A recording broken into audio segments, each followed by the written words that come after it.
Hey guys, what's up? Hope everyone is doing good. This weekend has been kind of insane. But anyway, in today's video we're going to be talking about regrets and how not to have them. So without further ado, let's get started. Oh, don't forget to like and subscribe to these videos if you want more. And don't forget to comment below if you have any suggestions about stuff that you want to see in the future. Anyway, I'm so sorry for this close-up today. My lamp broke, you know, the usual light that makes my skin look less oily than what it actually is. Yeah, it broke. So now I have to wait until I can get a new lamp. So right now, things are not looking as great as I hoped that they would be. But anyways, I really hope everyone's having a good time.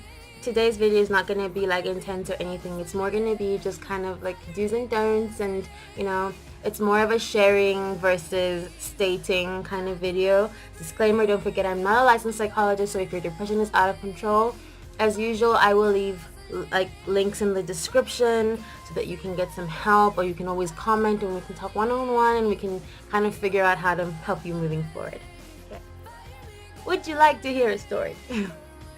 Okay, so no names will be mentioned for the story. Okay, but a few years ago, I had an ex and I was having health issues, and I remember being mega depressed, like super, super. Like I think my depression was at an all-time low, and I was actually starting to get better, but because we weren't in the same state, we weren't really communicating properly. And then literally days before I got better, he broke up with me, which was kind of stupid at the time. And I mean, I know like we obviously talked it out, obviously, like later in life, and we figured stuff out after, you know.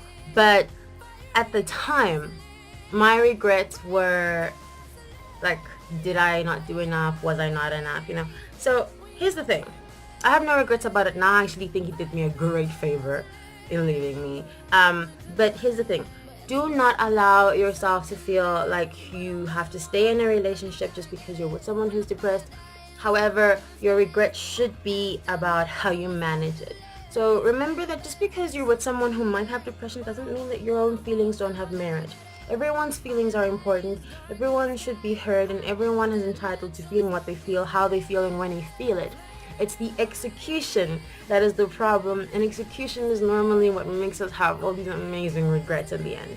You know, I think he had regrets because of, well, he admitted this himself, this is not slander, but I think he had regrets because of his execution. I had regrets because of my execution, and I feel, not like head chopping, but like, you know, but I feel like if we communicate better and we try to convey things in a proper manner, we might, you know, not put our foot in our mouths as often as we already do, you know. So when dealing with depressed people, I think in the end it is better to rip the band-aid, okay? But there is no reason to rip the band-aid with a hot iron. Try ease into it. At the end of the day, you're also a person. If you feel like you have toxic relationships, like friendships, even family. You know, family is a choice. I do believe that you're born into your family, but you have to choose to love them. You don't just deal with it. You choose to love them and you want to help them because they're your family. But if they're toxic, you know, take a step back and try to have proper execution. Try to say, this is what I need right now. I will be back. I love you. Doesn't mean that you're a bad person or anything. I just need time for me, and you should never ever have regrets about taking time for yourself and for self-care, because that's what everyone needs at some point in life. So regrets, I think, are just like a part of life. I, for one, am really happy for my experiences. I think they've made me a stronger person. I think they make everyone stronger people, and I think scars are so important for everyone. You know, even if it's something stupid like you stumped your toe, the worst possible feeling. But even if you stumped your toe, I think, you know, this just makes you who you are. Strength goes with more strength, you know. And with the fight having to do with depression is that we tend to forget how strong we are. When we start off with so much positivity. Oh yes, I can do it. And by the time maybe you're 6 months into it and your meds are making you feel crappier than you already felt, and now suddenly you're just like, yeah, faith in humanity and myself is no longer existent. You know? So Today's video is just kind of encouraging you. Take a step back. Look at how you handle things. Are you hot-headed? Do you feel like you push people away? Because I know I have been guilty of that, and over the years, it's taken me years, but over the years, I have managed to stop doing that. I have managed to at least work on it. And you know what? Don't be afraid to tell the person that you're working on it.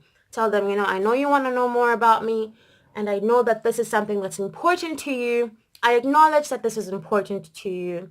However, right now, I'm not in a position to do that. Let me work on it. I promise I will try and let you in bit by bit. Let's start with, this is my favorite snack. And then you work your way from there. I think that if you have depression and you meet someone else halfway, they will see that you're trying and they will meet you halfway.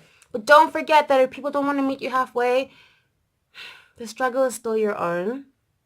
But then you need to decide if it's worth it. If the person that won't meet you halfway is worth your struggle, is worth your time, is worth your tears, is worth your love. And then when you weigh that, remember what you're worth and see if it's worth doing all this hard work only to be ignored or misunderstood. I do believe that there is someone out there for everyone, be it friends, be it partners, spouses, whatever you identify as or identify with. I don't know, your preferred gender or whatever it is. But I do believe that you don't have to be less than to be yourself. Anyway, that's all for today, you guys. Love you. Bye.